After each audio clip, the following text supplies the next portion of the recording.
சுவரொட்டி பண்ணலாமா? நிறைய பேர் வந்து இந்த சுவரொட்டி ரொம்ப சத்தானது, ரொம்ப நல்லது அப்படிலாம் சொன்னாங்க. நான் இதுக்கு முன்னாடி சாப்பிட்டதே இல்ல. ஸோ இது எப்படி இருக்கும் அப்படின்னு எனக்கு டேஸ்ட் பண்ணணும்னு ரொம்ப ஆசை. எங்கள் அம்மா எனக்கு இதெல்லாம் வைக்க தெரியாது. நான் வேணா உனக்கு வாங்கி தரேன் அப்படின்னாங்க. ரொம்ப நாள் கேட்டுட்டே இருந்தோம். இப்போ தான் கிடச்சிது. ஃபஸ்ட்டு நான் காணிச்ச மாதிரி தோலை உரிச்சு எடுத்து நல்லா க்ளீன் பண்ணணும். அப்புறம் கட் பண்ணதுக்கப்புறம் க்ளீன் பண்ணக்கூடாது. வீட்டில் கருவேப்பிலை இருக்கான்னு பார்த்தேன். கருவேப்பிலை காணோம். ஸோ வந்து மரத்தில் ஏறி கருவேப்பிலையும் பறித்து வச்சாச்சு. ஒரு பாத்திரத்தை அடுப்பில் வச்சதுக்கப்புறம் அது நல்லா ஹீட் ஆனோன்னு எண்ணெய் ஊற்றினேன்.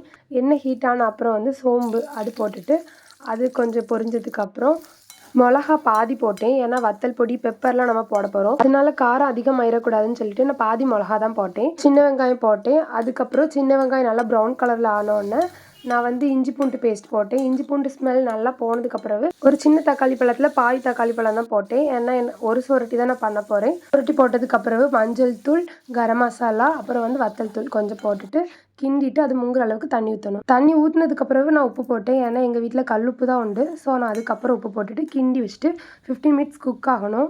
அந்த கேப்பில் போய் நான் பூ பறிச்சுட்டு வந்துட்டேன். 15 மினிட்ஸ் கழிச்சதுக்கப்புறம் பெப்பர் பொடி போட்டுட்டு மறுபடியும் 5 மினிட்ஸ் மூடி வைக்கணும். அதுக்குள்ளே பூவை கட்டிட்டு வந்துடலாம் வாங்க.